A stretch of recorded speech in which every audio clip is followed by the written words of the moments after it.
Barron Trump disguises himself as a homeless man to test how the hospital treats people.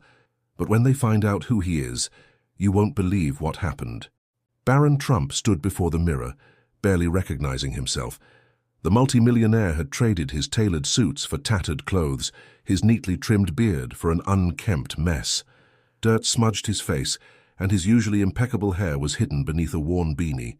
He took a deep breath, steeling himself for what lay ahead. "Are you sure about this, sir?" his assistant Sarah asked from the doorway.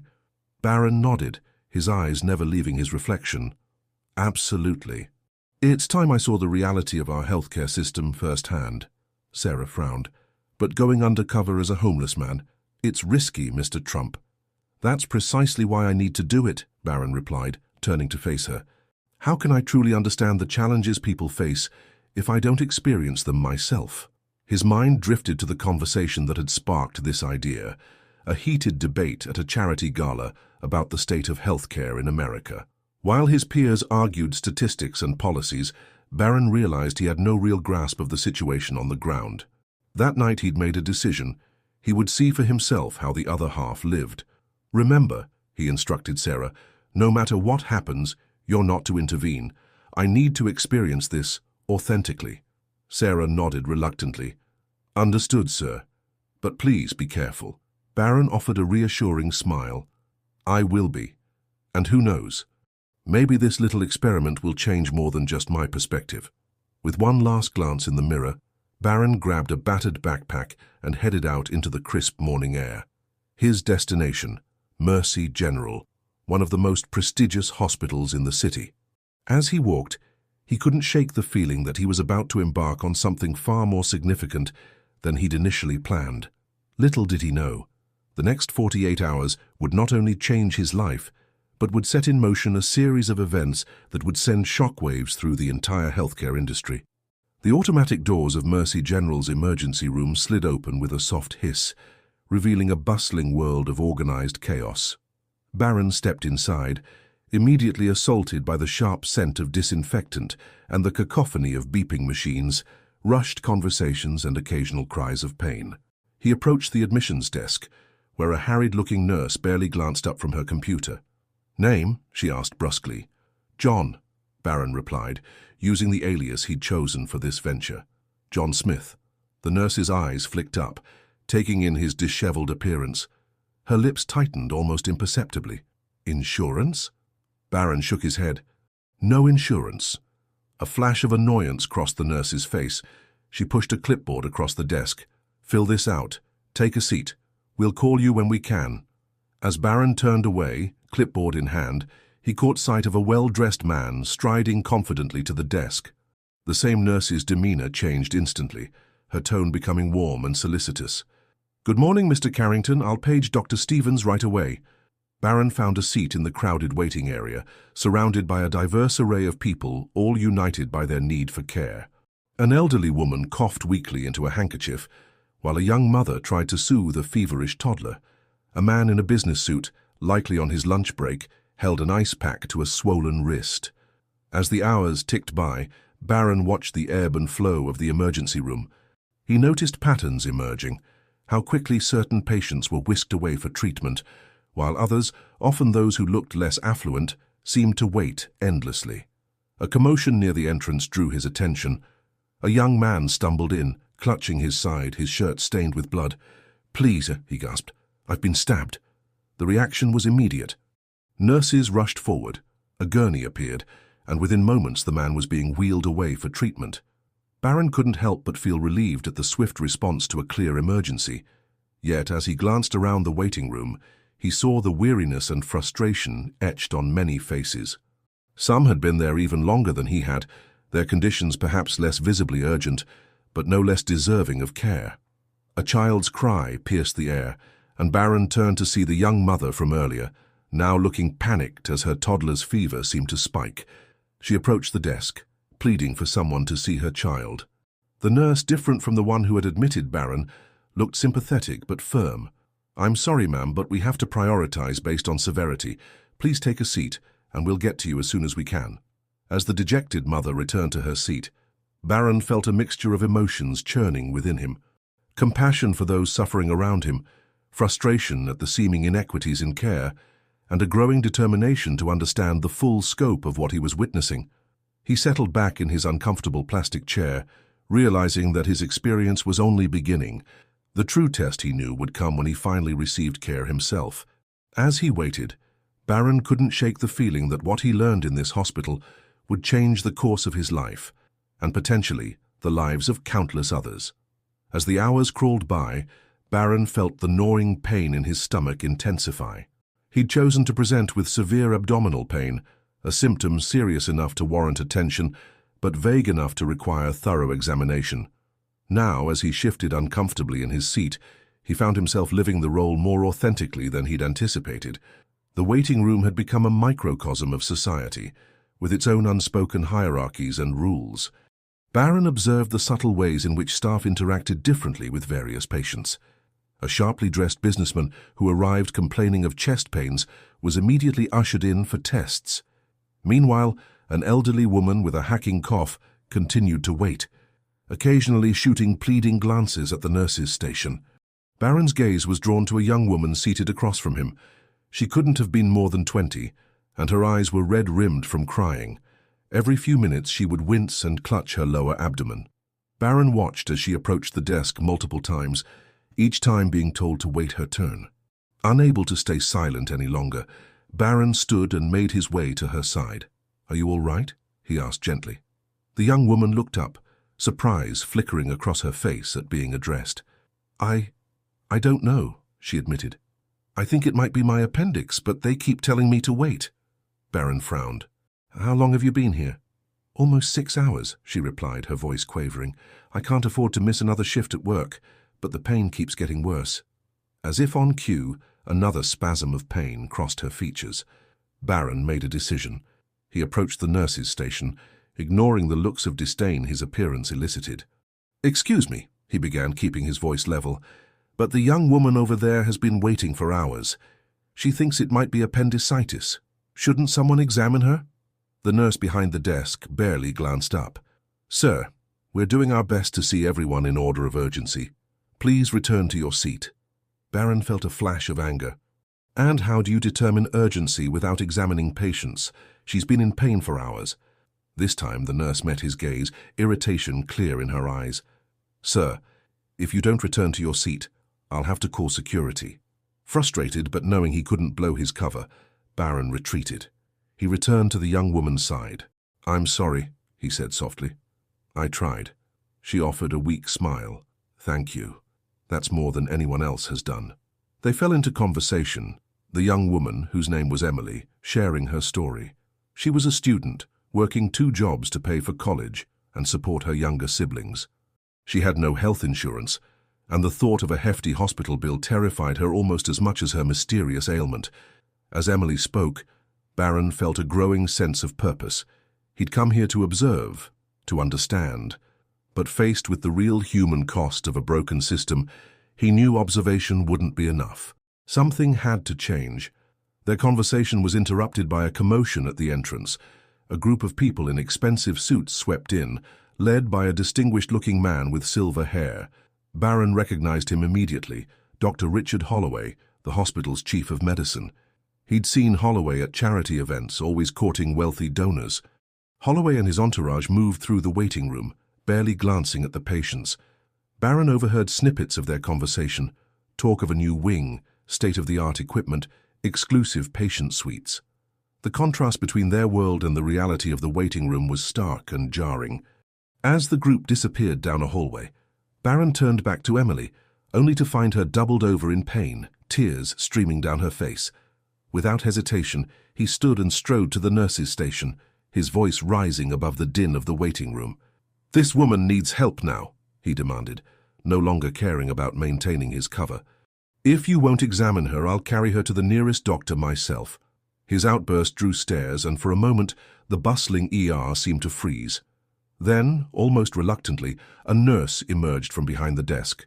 "We'll take a look," she said, her tone clipped.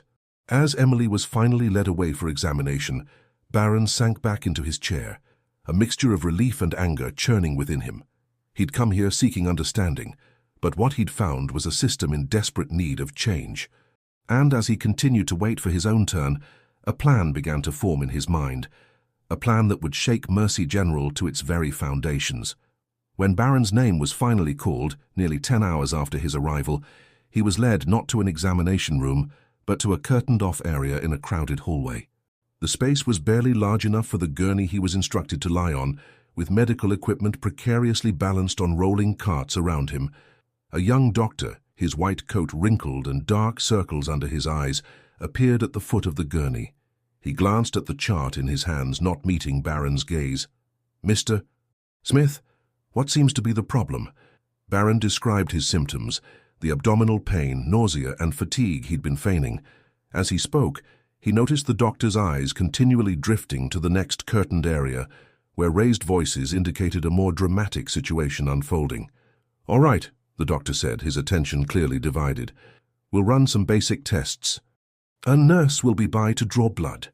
Before Barron could ask any questions, the doctor had vanished, leaving him alone in the claustrophobic space. Through gaps in the curtain, he could see other patients in similar situations, some moaning in pain, others lying in eerie silence. Time seemed to stretch endlessly. Nurses came and went, drawing blood and checking vital signs with mechanical efficiency. Barron attempted to engage them in conversation, to understand their perspective on the chaos around them, but was met with curt responses and avoided gazes. It was during one of these long waits that Barron overheard a conversation from the other side of the curtain. Two doctors were discussing a patient, not their treatment, but their ability to pay. "Did you see the insurance information on the Jensen case?" one voice said. "Premium coverage. Make sure he gets the full workup." "Lucky him," the other voice replied, a note of bitterness evident. "Meanwhile, I've got 3 uninsured patients backed up, and administration's breathing down my neck about costs." The conversation drifted away, leaving Barron to contemplate the implications of what he'd heard. It was one thing to suspect that financial considerations influenced care, another entirely to hear it discussed so openly. Hours passed. Barron's fake symptoms began to be overshadowed by very real discomfort from lying on the hard gurney. He was just considering getting up to stretch his legs when the curtain was abruptly pulled back. A different doctor stood there, older than the first, with a demeanor that suggested he'd rather be anywhere else. "Mr. Smith," he said, glancing at the chart, "your tests came back normal. Probably just a stomach bug. Take some over-the-counter pain relievers and follow up with your regular doctor if symptoms persist." Barron blinked, taken aback by the abruptness. "But I don't have a regular doctor," he said, staying in character, "and the pain is really severe. Isn't there anything else you can do?" The doctor's expression hardened. "Listen," he said, his voice low, "I've got dozens of patients to see, many with life-threatening conditions. We've ruled out anything serious. If you want more extensive testing, you'll need to provide insurance information or pay out of pocket. Otherwise, I suggest you head home and rest." With that, the doctor was gone, leaving Barron sitting stunned on the gurney. The contrast between this treatment and what he'd observed for more affluent-looking patients was stark and undeniable. As he gathered his things to leave, Barron's mind was racing. He'd come here seeking to understand the healthcare system's flaws, but the reality was far worse than he'd imagined. It wasn't just about wait times or uncomfortable conditions. It was about fundamental inequities in care, about life and death decisions being made based on a patient's perceived worth. Walking out of the emergency room, Barron felt a mix of emotions, anger, sadness, and a burning determination. He'd seen enough. It was time to act. But first, he needed to understand more. He needed to see how the other half lived. As he stepped out into the cool night air, Barron made a decision. Tomorrow he would return to Mercy General, not as John Smith, the homeless man, but as Barron Trump, the multimillionaire, and then he would begin to set his plan in motion. The following morning, Barron stood before a different mirror. Gone were the tattered clothes and unkempt appearance. In their place stood Barron Trump, resplendent in a tailored suit, his hair perfectly coiffed, his beard neatly trimmed. He adjusted his silk tie, a grim determination in his eyes. "The car is ready, Mr. Trump," Sarah said from the doorway. Barron nodded, his mind already at Mercy General. "Thank you, Sarah. And remember, no matter what happens today, let it play out. We need to see this through. The drive to the hospital was a stark contrast to his journey the previous day. Instead of a long walk in worn shoes, Barron was ensconced in the plush leather seats of his luxury car. As they pulled up to the hospital's main entrance, a valet rushed forward to open his door. "Welcome to Mercy General, sir," the young man said, his tone deferential. Barron stepped out, taking in the grand facade of the hospital. It looked different from this angle, more imposing, more impressive. He strode through the automatic doors, immediately noting the difference in atmosphere from the emergency room he'd experienced yesterday. The lobby was spacious and well lit, with tasteful artwork adorning the walls. A grand piano stood in one corner, soft, classical music filling the air. At the reception desk, a smartly dressed woman looked up with a practiced smile. "Good morning, sir. How may I assist you today?" Barron approached, his bearing confident and authoritative. "Good morning. I'm experiencing some abdominal pain and would like to see a doctor." The receptionist's fingers flew over her keyboard. "Of course, sir. May I have your name and insurance information?" "Barron Trump," he replied, sliding a premium insurance card across the desk. "I believe I'm covered under the Platinum Plus plan." The change was immediate and dramatic. The receptionist's eyes widened slightly, her smile becoming even more solicitous. "Of course, Mr. Trump. We'll have you seen right away. Please, if you'll follow me." Barron was led not to a waiting room, but to a private suite that looked more like a high-end hotel room than a hospital. Plush armchairs, a flat-screen TV, even a small kitchenette. It was a far cry from the crowded hallways and curtained-off spaces he'd experienced the day before. "Doctor, Matthews will be with you shortly," the receptionist said. "In the meantime, can I offer you anything? Coffee, water, perhaps a light snack?" Barron declined politely. Matthews, a distinguished-looking man with a warm smile and confident demeanor. "Mr. Trump, I'm Dr. Matthews. I understand you're experiencing some abdominal pain. Let's take a look, shall we?" The examination that followed was thorough and unhurried. Dr. Matthews listened attentively to Barron's description of his symptoms, asked detailed follow-up questions, and conducted a careful physical examination. "Well, Mr. Trump," Dr. Matthews said, "based on your symptoms, I'd like to run a few tests to rule out any serious conditions. We'll do blood work, an ultrasound and a CT scan just to be on the safe side.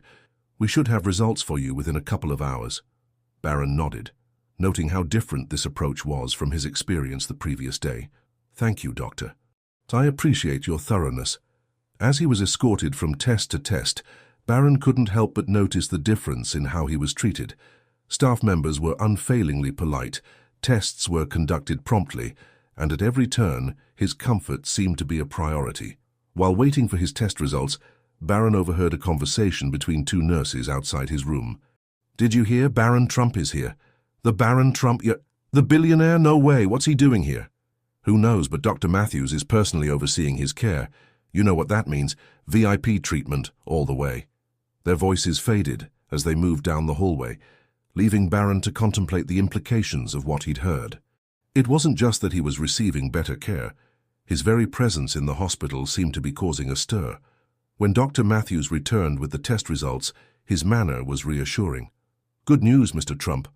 All your tests came back normal.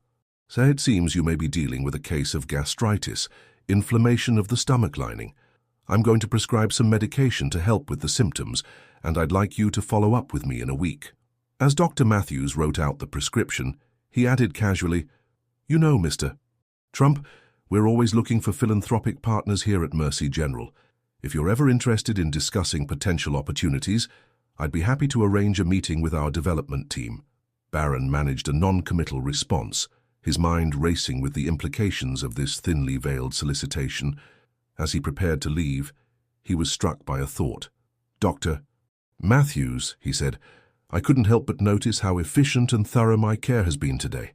Is this the standard for all patients at Mercy General?" A flicker of discomfort crossed the doctor's face before his professional mask slipped back into place.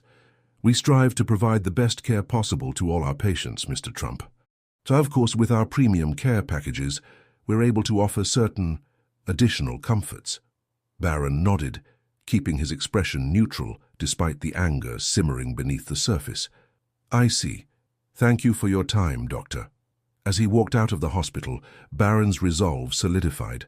The disparity in care he'd witnessed over the past 2 days was more than just an inconvenience. It was a matter of life and death. People with means received prompt, thorough care, while those without were left to suffer in overcrowded waiting rooms and hallways. Sliding into the back seat of his waiting car, Barron turned to Sarah, who had been coordinating his visits behind the scenes. "Get me everything you can on Mercy General," he instructed. "Financials, board members, staff records, everything.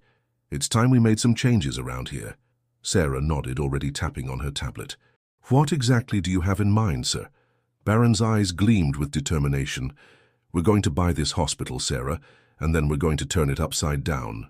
As the car pulled away from Mercy General, Barron's mind was already racing with plans. He had witnessed both sides of the healthcare system, and now he had the power and the motivation to bridge the gap. The real work was just beginning.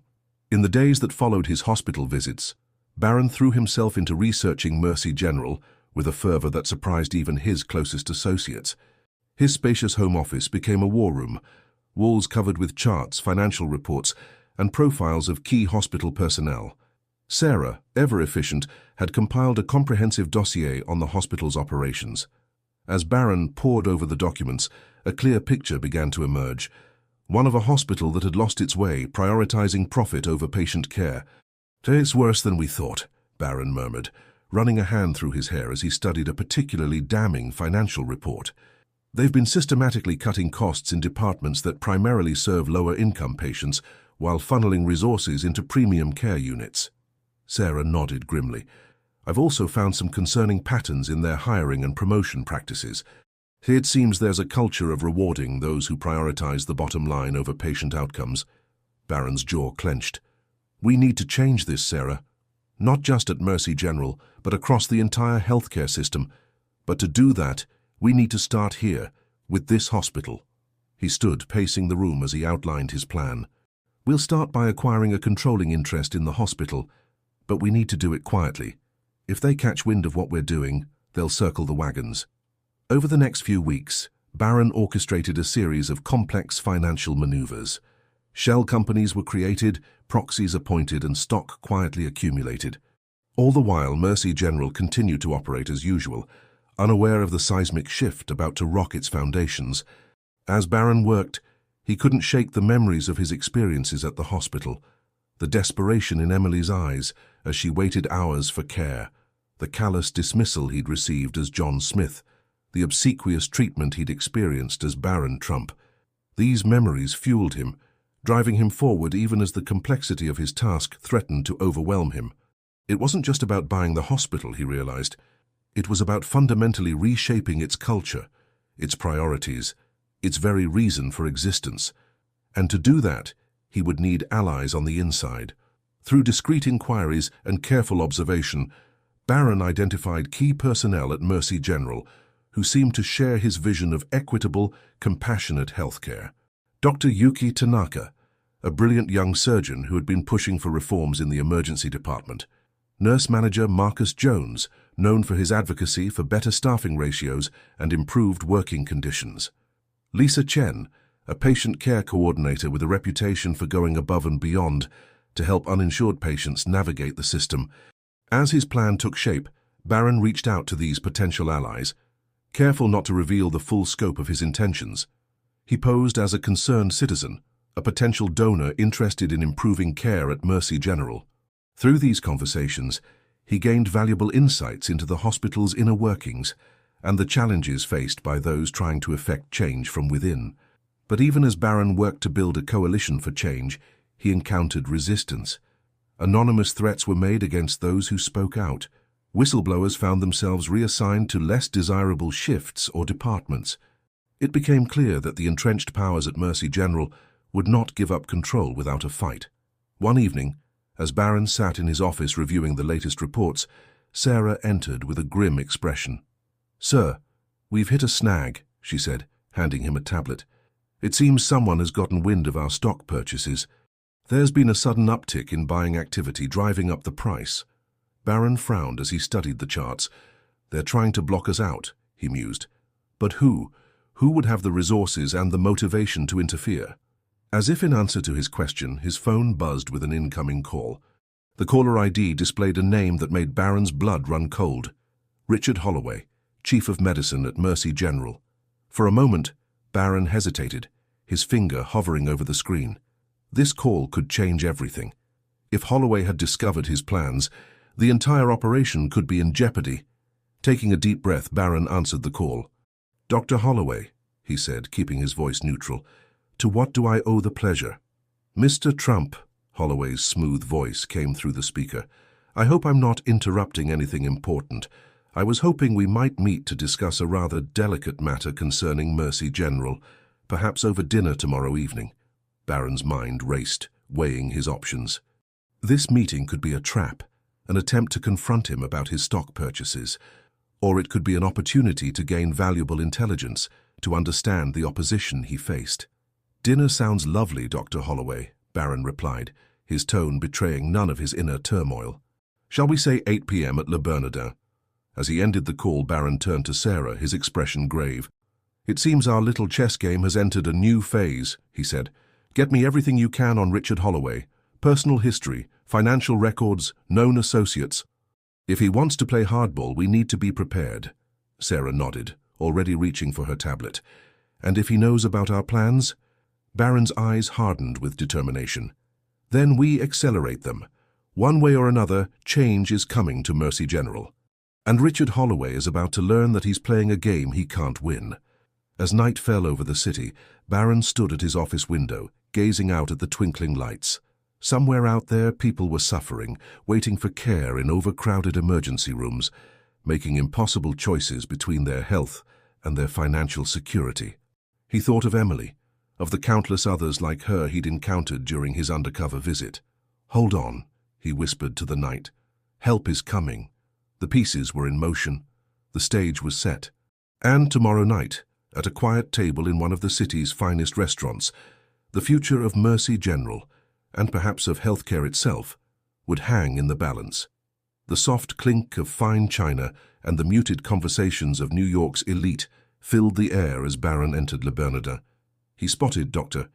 Richard Holloway immediately, the chief of medicine's silver hair gleaming under the restaurant's tasteful lighting. As Barron approached the table, Holloway stood, extending his hand with a practiced smile. "Mr. Trump, thank you for joining me on such short notice."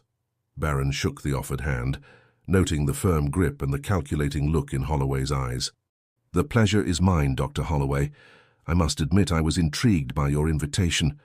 They settled into their seats, and a waiter materialized to take their drink orders. As they perused the menus, Barron could feel Holloway's gaze on him, assessing, probing. Finally, after their appetizers had been served and they were alone again, Holloway leaned forward, his voice low. "Mr. Trump, let's dispense with the pleasantries, shall we? I know you've been buying up shares of Mercy General."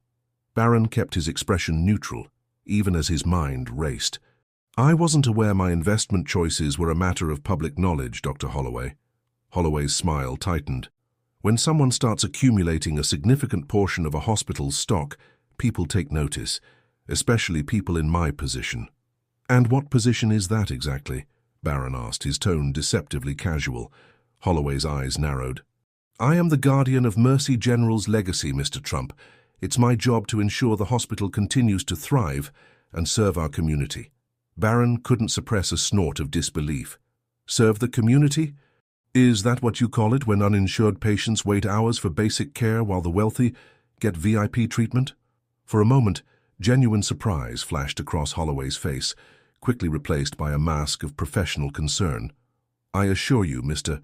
Trump, we provide the best possible care to all our patients within the constraints of our resources.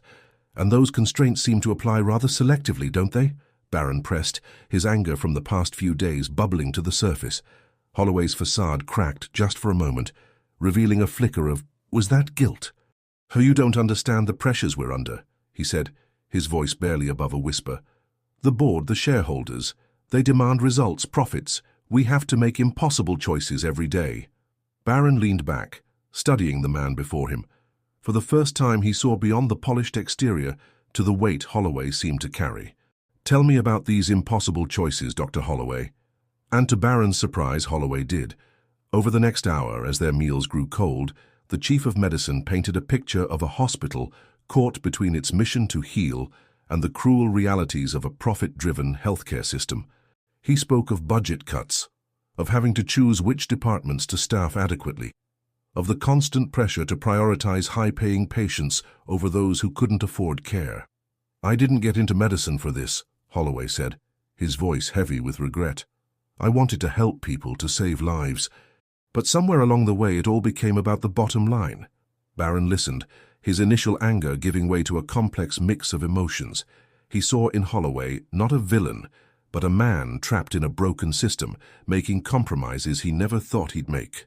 "What if there was another way?" Barron asked quietly. "What if Mercy General could serve all patients equally, regardless of their ability to pay?"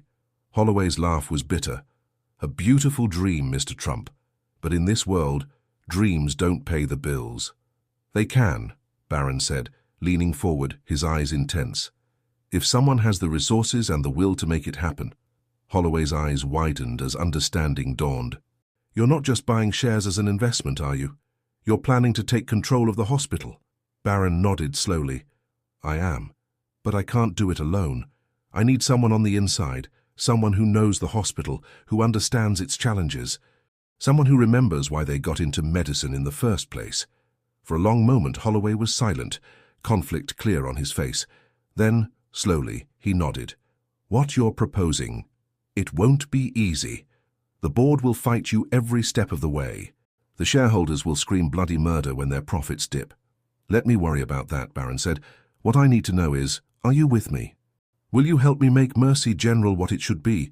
A true pillar of the community, serving all who need care." Holloway's response was interrupted by the sudden arrival of their waiter, asking if they needed anything else. As the man retreated, Holloway leaned in, his voice low and urgent. "Meet me tomorrow night, 10 p.m. in the hospital's parking garage. Level B2, come alone." He stood abruptly. "I'm afraid I have to cut our dinner short, Mr. Trump. A pleasure as always." As Holloway hurried away, Barron sat back, his mind whirling. The evening had not gone at all as he'd expected. Instead of an adversary, he might have found an ally, albeit a cautious, conflicted one. He pulled out his phone, quickly texting Sarah, "Change of plans. We're accelerating the timeline, and I think we just got the inside man we needed." As he left the restaurant, stepping out into the cool night air, Barron felt a surge of excitement.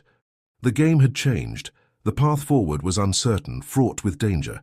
But for the first time since he'd begun this journey, he felt truly hopeful. Tomorrow night, in a dimly lit parking garage, the real work would begin. And with it, the transformation of Mercy General, and perhaps the entire healthcare system, would take its first crucial steps. The parking garage was a study in contrasts, pools of harsh fluorescent light alternating with deep shadows. Barron's footsteps echoed in the cavernous space as he made his way to level B2, every sense on high alert. He spotted Holloway immediately, a solitary figure standing near a concrete pillar. As Barron approached, he noticed the chief of medicine's haggard appearance. His usual impeccable suit was rumpled, dark circles shadowed his eyes. "Dr. Holloway," Barron greeted him quietly. Holloway's eyes darted around nervously before settling on Barron. "Mr. Trump, I wasn't sure you'd come." As the elevator ascended, Barron's mind raced with possibilities and potential dangers. The doors opened to reveal a dimly lit corridor. Holloway led Barron to a small, cluttered office, locking the door behind them. "We should be safe to talk here," Holloway said, collapsing into a worn chair. "This used to be my research space before." Well, before everything changed. Barron took in the room, dusty medical journals, outdated equipment, a sense of abandoned potential. "What happened, Dr. Holloway? How did Mercy General lose its way?" Holloway's laugh was hollow. "It didn't happen overnight. It was a slow erosion. Budget cuts here, policy changes there. Before we knew it, we were prioritizing profit over patients." Over the next hour, Holloway painted a picture of a hospital in crisis. He spoke of corporate influence on the board, of doctors pressured to order unnecessary tests for insured patients while rationing care for the uninsured. He described a culture of fear, where those who spoke out found themselves marginalized or pushed out entirely. "But why are you telling me this now?" Barron pressed. "What changed?" Holloway's eyes met Barron's, filled with a mixture of shame and determination. "Because I can't live with myself anymore. Because someone needs to stop this before it's too late. He reached into his desk, pulling out a thick folder. This is everything. Financial records, board meeting minutes, internal memos. It's all here, Mr. Trump. Everything you need to take control of Mercy General and set things right. Barron took the folder, his heart racing. This is a huge risk for you, Dr. Holloway. Why trust me? Because I've been watching you, Holloway admitted. Your undercover visit, your stock purchases. You're not just another businessman looking to profit from healthcare. You actually want to change things. As Barron flipped through the documents, his excitement grew. This was the key he needed to unlock real change at Mercy General. But a nagging doubt remained. If things are as bad as you say, why haven't you spoken out before? Gone to the authorities? Holloway's face fell. I'm not blameless in all this, Mr. Trump. I've made compromises, turned a blind eye when I should have stood up, and, he hesitated, there are people who would make sure any whistleblowing efforts were quickly silenced. A chill ran down Barron's spine. Are you in danger, Dr. Holloway? The older man shrugged. We're all in danger when a system meant to heal becomes a tool for profit and power. But yes, if certain people knew I was here tonight. He didn't need to finish the thought. Barron understood the stakes all too clearly. What happens now? Barron asked. Now, Holloway said, standing, you take that information and you use it. Buy the hospital, change the board, rewrite the policies, do whatever it takes to make Mercy General what it should be. As they prepared to leave, Holloway placed a hand on Barron's arm. But be careful, Mr. Trump. The people behind this, they won't give up control easily. Watch your back. They parted ways in the parking garage, Holloway melting into the shadows while Barron clutched the folder of damning evidence. As he drove home, his mind whirled with plans and possibilities. He had what he needed now to take control of Mercy General, but Holloway's warnings echoed in his ears. This fight was far from over. In fact, it was just beginning. And the true battle wouldn't be in boardrooms or stock exchanges, but in the hearts and minds of those who had the power to truly change the healthcare system. As the city lights blurred past his car window, Barron made a silent vow. He would see this through no matter the cost. For Emily, for John Smith, for every patient who had ever been denied care because of their inability to pay. Mercy General would become a beacon of hope and healing for all. Little did he know the challenges ahead would test not just his resolve, but his very understanding of right and wrong in a system where lives hung in the balance. The next few weeks were a whirlwind of activity for Barron and his team. Armed with the information provided by Dr. Holloway, they moved swiftly and decisively to secure a controlling interest in Mercy General. Board members found themselves facing uncomfortable questions about discrepancies in the hospital's finances. Key shareholders, presented with evidence of mismanagement and potential legal liabilities, were eager to sell their stakes. And all the while, Barron's team worked tirelessly to keep their actions out of the public eye, knowing that premature exposure could derail their plans. It was a delicate balancing act, one that required all of Barron's business acumen and Sarah's organizational skills. But slowly, surely, the pieces fell into place. On a crisp autumn morning, Barron stood before the mirror once again, adjusting his tie. Today was the day, the shareholders' meeting, where he would reveal his majority stake and begin the process of reshaping Mercy General. "Are you ready for this, sir?" Sarah asked, her tablet in hand as always. Barron met her gaze in the mirror, his expression determined. "As ready as I'll ever be. Is everything in place?" Sarah nodded. "Security has been briefed. Dr. Tanaka and Nurse Jones are standing by, and we have contingency plans for any potential pushback." "Good," Barron said, turning to face her. Remember, no matter what happens in there, our priority is the patients. Everything else is secondary." The shareholders' meeting was held in a plush conference room at Mercy General, a stark contrast to the overcrowded waiting rooms just a few floors below. As Barron entered, he could feel the tension in the air, the curious and sometimes hostile glances from board members and major shareholders. Richard Holloway sat at the head of the table, his face a mask of professional neutrality, but as his eyes met Barron's, a flicker of understanding passed between them. "Ladies and gentlemen," Holloway began, his voice steady, "before we begin our regular agenda, Mr. Barron Trump has requested the floor to make an important announcement." A murmur ran through the room as Barron stood. He took a deep breath, thinking of Emily, of John Smith, of all the patients he'd seen suffering in the emergency room. "Thank you, Doctor." "Holloway," Barron said, his voice clear and confident, "I'll get straight to the point. Over the past month I have acquired a majority stake in Mercy General Hospital." The reaction was immediate and explosive. Shouts of disbelief and outrage filled the room. One board member, red-faced with anger, leapt to his feet. "This is impossible. It's a violation of our bylaws." Barron held up a hand, waiting for the commotion to subside. "I assure you, everything has been done legally and ethically. My team has already filed all necessary paperwork with the appropriate regulatory bodies." As the implications of his words sank in, a heavy silence fell over the room. Barron continued, his voice gaining strength. "I know many of you are wondering why I've done this. The answer is simple. Mercy General has lost its way. This hospital, which should be a beacon of hope and healing for our community, has instead become a profit-driven machine that prioritizes wealth over health." He paused, letting his words sink in. Some faces showed shock, others guilt, and a precious few, showed a glimmer of hope. "Starting today, that changes. We will be implementing a series of reforms designed to ensure that every patient, regardless of their ability to pay, receives the highest quality care." As Barron outlined his plans, increased staffing in the emergency department, a sliding-scale payment system for uninsured patients, investments in community health programs, he could see the room dividing. Some nodded in agreement, while others grew increasingly agitated. One shareholder, a woman in an expensive suit, stood up, her voice shrill with panic. "You can't do this. What about our returns, our dividends?" Barron met her gaze steadily. "Mercy General will continue to be a financially viable institution, but it will no longer prioritize profit over patient care.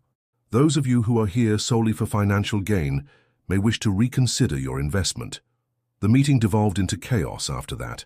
Angry shareholders stormed out, threats of lawsuits were made, and more than one person had to be escorted from the room by security. Through it all, Barron stood firm, supported by Sarah's calm presence and the grateful looks from allies like Dr. Tanaka and Nurse Jones. As the dust settled, Richard Holloway approached Barron, his expression a mixture of awe and concern. "You've done it," he said quietly, "but this is just the beginning. The real fight starts now." Barron nodded, his mind already racing with the challenges ahead. "I know, but for the first time in too long, Mercy General is on the right path." As they left the conference room, Barron caught sight of a group of nurses gathered near the elevators, whispering excitedly. One of them, seeing Barron, gave him a small, hopeful smile. It was a tiny gesture, but in that moment it meant everything. The tide was turning. Change was coming to Mercy General, and with it, the promise of a healthcare system that truly put patients first. But as Barron would soon learn, entrenched systems don't change easily. The battle for Mercy General's soul was far from over, and the greatest challenges were yet to come. The weeks following Barron's takeover of Mercy General were a whirlwind of activity and tension. While many staff members embraced the changes with enthusiasm, others resisted fiercely, clinging to the old ways of doing things. Barron found himself navigating a complex web of hospital politics, union negotiations, and regulatory hurdles. Every day brought new challenges, from disgruntled board members threatening legal action to staff shortages, as some doctors and administrators chose to leave rather than adapt to the new system. But there were victories too. The emergency department, under Dr. Tanaka's leadership, was slowly being transformed. Wait times were decreasing and patients were reporting higher satisfaction with their care. Nurse Jones had implemented a new training program focused on compassionate care, earning praise from both staff and patients. It was during this tumultuous period that Barron received an unexpected visitor. He was working late in his new office at the hospital when Sarah knocked on the door. "Mr. Trump, there's someone here to see you. She says it's urgent." Barron looked up, surprised. "At this hour? Who is it?" Sarah hesitated. "She says her name is Emily, sir. She claims you met in the emergency room a few months ago." Barron's heart skipped a beat. Emily, the young woman he'd met during his undercover visit, the one whose plight had helped inspire his mission. "Send her in, Sarah." Emily entered tentatively, looking very different from the last time Barron had seen her. Gone was the pain-stricken expression, replaced by a mix of determination and nervousness. "Mr. Trump," she began, "I don't know if you remember me, but—" "Of course I remember you, Emily," Barron said warmly, gesturing for her to take a seat. "How are you? Did you receive the care you needed?" Emily nodded, a small smile crossing her face. "I did, thanks to you. The doctors finally diagnosed my condition. It wasn't appendicitis, but a rare inflammatory disorder. I've been receiving treatment and I'm doing much better." "I'm so glad to hear that," Barron said sincerely. "But something tells me you didn't come here just to give me an update on your health." Emily's expression turned serious. "You're right. I came because I think you might be in danger, Mr. Trump." Barron leaned forward, his full attention on Emily. "What do you mean?" "After my experience here, I started volunteering at the hospital," Emily explained. "I wanted to help other patients navigate the system, to be an advocate for those who might otherwise fall through the cracks." She paused, seeming to gather her thoughts. "But in the past few weeks, I've overheard things. Conversations between some of the older administrators, phone calls that didn't seem quite right. They're planning something, Mr. Trump. Something to undermine everything you're trying to do here." Barron's mind raced. He had expected resistance, of course, but this sounded like something more organized, more insidious. "Do you have any specifics, Emily? Names, dates, anything concrete?" Emily shook her head, frustration evident in her voice. "Nothing solid, just snippets of conversation, names I didn't recognize. But I know what I heard. They're scared of the changes you're making, Mr. Trump, and they're willing to go to extreme lengths to stop you." As Emily continued to share what she'd observed, Barron felt a chill run down his spine. The picture she painted was one of a deep-rooted conspiracy, a network of powerful individuals both inside and outside the hospital who were determined to maintain the status quo, no matter the cost. "Thank you for bringing this to me, Emily," Barron said when she had finished. "You've taken a significant risk in coming here." Emily's eyes flashed with determination. "After what you did for me, for all the patients here, it was the least I could do. Just be careful, Mr. Trump. These people, they don't play by the rules." After Emily left, Barron sat in his office for a long time, staring out the window at the city lights. The enormity of what he was up against was starting to sink in. This wasn't just about changing one hospital. He was challenging an entire system, one with deep pockets and powerful allies. He picked up his phone, dialing a familiar number. "Sarah, I need you to set up a meeting. Dr. Holloway, Dr. Tarnaker, Nurse Jones, anyone we trust implicitly, we have a situation." As he hung up, Barron's resolve hardened. He had known this wouldn't be easy, but he hadn't anticipated the level of resistance he was facing. Yet as he thought of Emily, of the countless other patients whose lives were being improved by the changes at Mercy General, he knew he couldn't back down. The battle for Mercy General, and for the very soul of healthcare, was entering a new, more dangerous phase. But Barron was ready. He had truth on his side, and a growing network of allies who believed in his vision. As he prepared to leave his office, Barron paused, looking at a framed photo on his desk. It was a picture of the hospital's first free community health fair, held just a week ago. The smiling faces of patients, doctors, and volunteers reminded him of why he had started this journey in the first place. With renewed determination, Barron stepped out into the hallway. Whatever challenges lay ahead, he would face them head-on. The future of Mercy General and the hopes of countless patients depended on it. The conference room was thick with tension as Barron looked around at the faces of his most trusted allies. Dr. Holloway, his face etched with worry, Dr. Tanaka, her eyes sharp and determined, Nurse Jones, his usual jovial demeanor, replaced by a grim focus. Sarah sat to Barron's right, her tablet at the ready. "Thank you all for coming on such short notice," Barron began. "I'm afraid we have a situation that requires our immediate attention." He recounted Emily's warning, watching as expressions of concern deepened around the table. When he finished, a heavy silence fell over the room.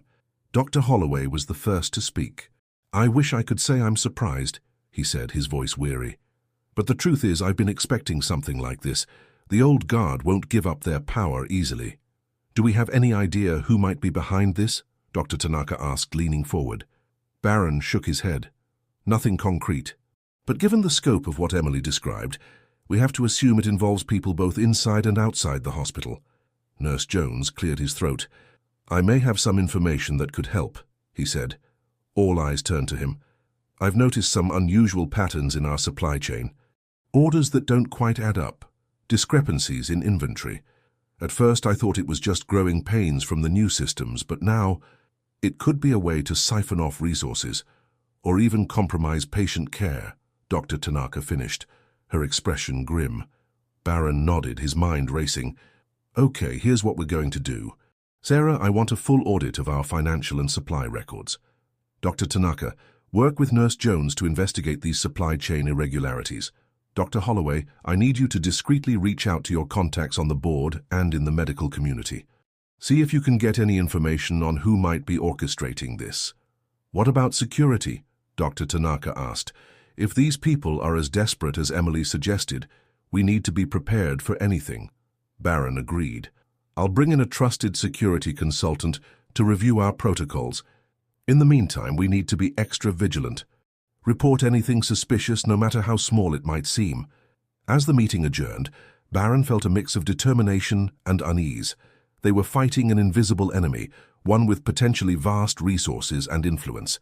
But as he looked at the resolute faces of his team, he knew they weren't in this fight alone.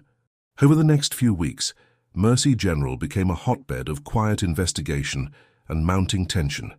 Barron and his allies worked tirelessly, following leads and uncovering a web of corruption that ran deeper than any of them had imagined. Sarah's audit revealed a complex system of financial misdealings, with funds being funneled into shell companies and offshore accounts. Dr. Tanaka and Nurse Jones discovered evidence of deliberate supply shortages in departments serving primarily low-income patients, while premium care units received an overabundance of resources. But it was Dr. Holloway who brought the most troubling news. I've been hearing whispers, he told Barron during a late-night meeting in the hospital's deserted cafeteria. There's talk of a coordinated effort to discredit you, to paint the changes we're making as dangerous and irresponsible. Barron frowned. How would they do that? Holloway's expression was grim. By manufacturing a crisis. I don't have details, but several of my old colleagues hinted at some kind of event that would prove the new policies are putting patients at risk. The implications were chilling. Barron realized they weren't just fighting against greed or resistance to change. They were up against people willing to potentially harm patients to maintain their power and profits. As they worked to unravel the conspiracy, Barron found unexpected allies throughout the hospital. Nurses who had initially been skeptical of the changes began reporting suspicious activities they'd observed. Young doctors, inspired by the new focus on equitable care, volunteered to take on extra shifts in underserved departments. Even some of the hospital's wealthy benefactors, moved by stories of lives saved and communities uplifted, began to throw their support behind Barron's vision. But for every step forward, there seemed to be new obstacles. Anonymous complaints were filed with regulatory bodies, forcing Barron and his team to spend precious time and resources defending their policies. Negative stories began appearing in local media, questioning the hospital's financial stability under the new leadership. Through it all, Barron refused to back down. He held town hall meetings with staff, addressed concerns head-on, and continued to push for transparency in all of the hospital's operations. One evening, as Barron was leaving his office, he ran into Emily in the hallway. She had become a fixture at the hospital, her volunteer work expanding into a part-time position as a patient advocate. "Mr. Trump," she said, a smile lighting up her face. "I wanted to thank you. The changes you're making, they're really making a difference. I just spent time with a family in the ER. They were so relieved to learn they wouldn't be bankrupted by their child's treatment." Barron felt a warmth spread through his chest. "Thank you, Emily. Sometimes in the midst of all this conflict, it's easy to lose sight of why we're doing this. You've reminded me of what's truly important." As Emily continued on her rounds, Barron stood for a moment, looking out at the bustling hospital corridors. Despite the challenges, despite the forces arrayed against them, real change was happening. Lives were being improved, perhaps even saved. He thought of John Smith, the persona he'd adopted all those months ago. How different would his experience be now? The thought filled Barron with renewed determination. Returning to his office, Barron began to formulate a plan. It was time to bring their fight into the light, to show the world exactly what was at stake in the battle for Mercy General's soul. As he worked late into the night, Barron couldn't shake the feeling that they were approaching a crucial turning point.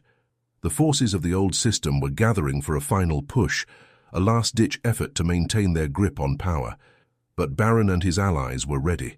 They had truth on their side, and the growing support of those whose lives had been touched by their efforts.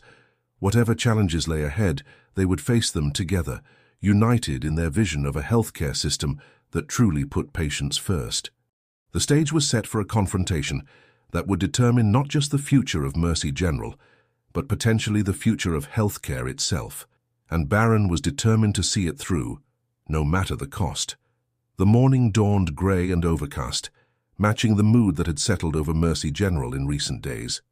Barron arrived early, the quiet corridors a stark contrast to the tension he knew was building behind the scenes. As he stepped off the elevator onto the administrative floor, Sarah met him with a look of barely contained anxiety. "Mr. Trump, we have a situation." Barron's heart sank.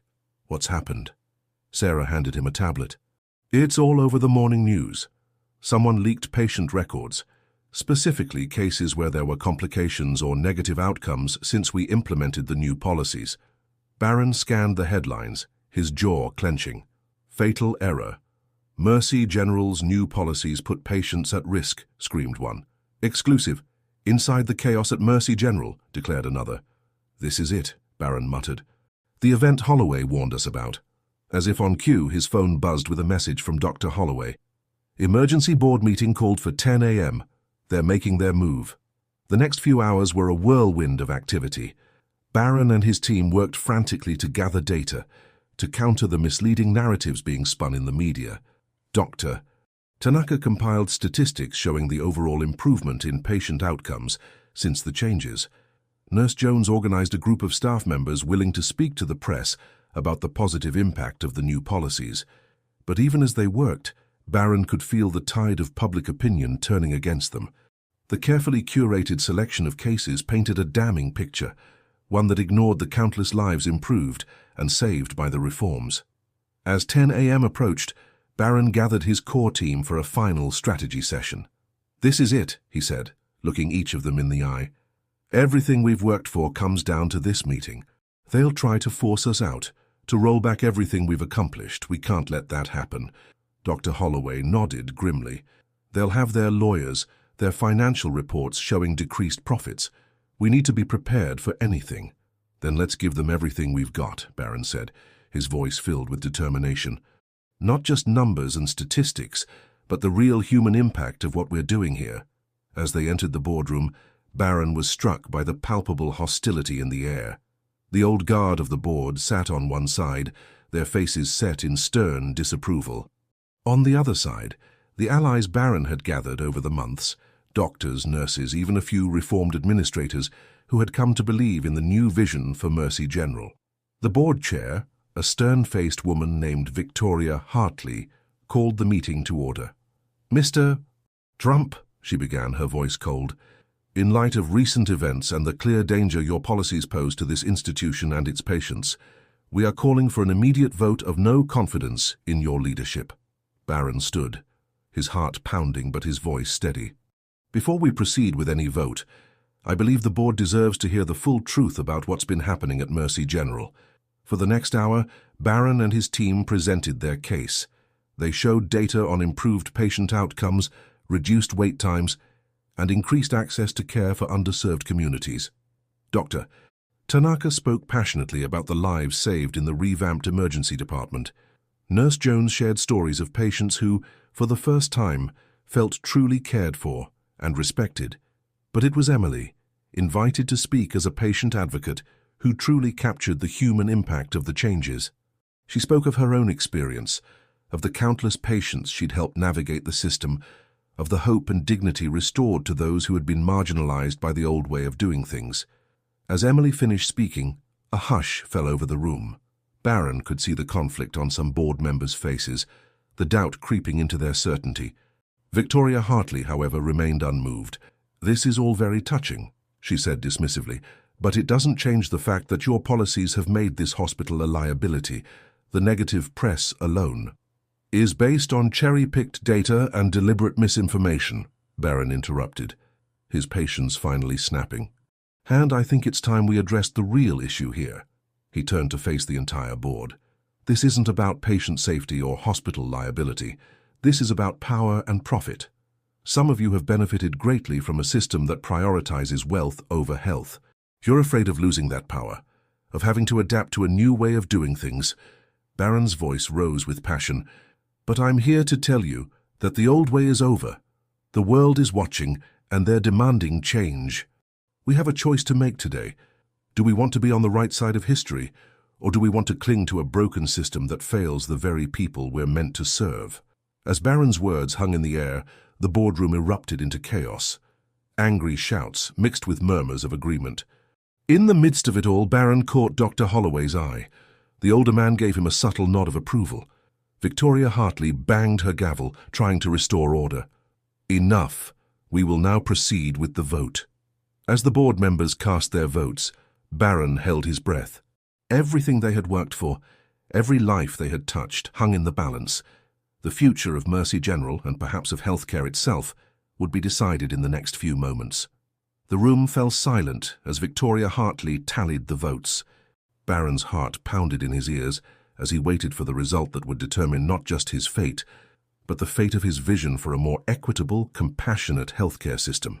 The tension in the room was palpable as all eyes turned to Victoria Hartley, awaiting the announcement that would shape the future of Mercy General. Victoria Hartley's face was unreadable as she looked up from the tallied votes. The silence in the boardroom was deafening, broken only by the sound of anxious breathing and the distant beep of medical equipment from the floors below. The results of the vote are as follows, Hartley began, her voice devoid of emotion. In favor of removing Mr. Trump from his position, 8 votes. Against removal, 9 votes. For a moment, the words didn't seem to register. Then, like a wave breaking against the shore, realization swept through the room. Barron had survived the vote. His vision for Mercy General would continue. The reaction was immediate and intense. Cheers erupted from Barron's supporters, while those who had opposed him sat in stunned silence. Dr. Holloway clapped Barron on the shoulder, his eyes shining with a mixture of relief and pride. But Barron knew this was no time for celebration. He raised his hands, calling for quiet. "Thank you all," he said, his voice steady despite the emotions roiling within him. "But this vote isn't an ending, it's a beginning."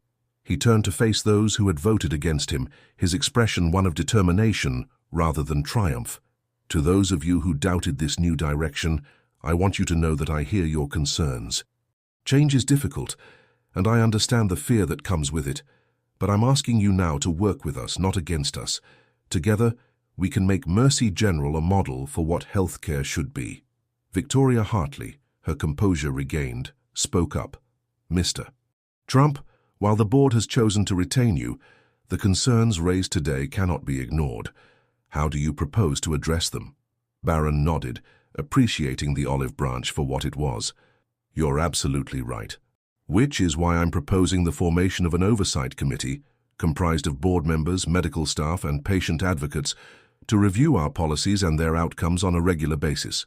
Total transparency. We'll publish our findings, good and bad, for all to see." The suggestion seemed to ease some of the tension in the room. Even those who had opposed Barron looked intrigued by the idea. As the meeting adjourned, Barron found himself surrounded by well-wishers and supporters, but his eyes sought out Emily, standing quietly at the back of the room. He made his way to her. "Thank you," he said simply. "Your voice made all the difference today." Emily smiled, her eyes bright with unshed tears. "No, Mr. Trump, thank you, for believing in this, for fighting for all of us." As Barron left the boardroom, he felt a profound sense of both accomplishment and responsibility. They had won a crucial battle, but the war for the soul of healthcare was far from over. In the days that followed, Mercy General became a hive of activity. The negative press was countered with a flood of positive stories. Patients whose lives had been saved or transformed by the new policies, doctors and nurses speaking out about the improved working conditions and patient care. Barron threw himself into implementing the Oversight Committee, ensuring that every aspect of the hospital's operations was open to scrutiny. He worked tirelessly to bridge the divide between those who had supported his vision and those who had opposed it, knowing that true, lasting change would require buy-in from all sides. The effects of their efforts began to ripple outward. Other hospitals in the city, then the state, began to take notice. Inquiries came in from healthcare administrators across the country, eager to learn from Mercy General's example. But perhaps the most profound changes were the small daily miracles happening within the hospital itself.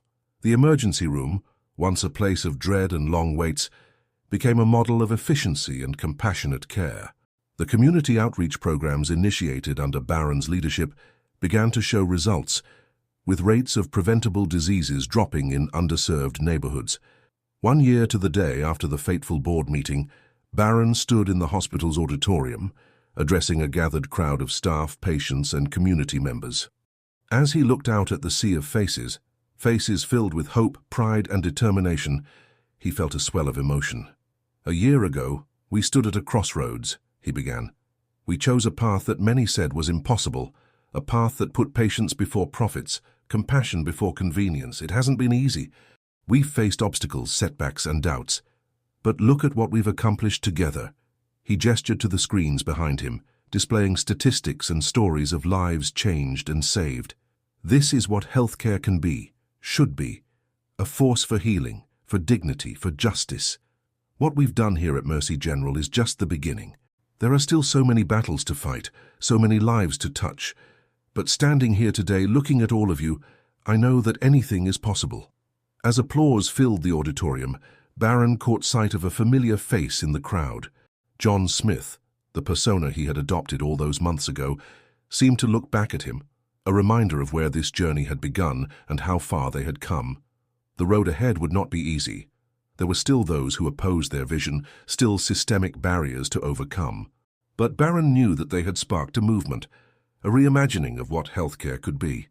As he left the stage, surrounded by the energy and optimism of the crowd, Barron felt a renewed sense of purpose.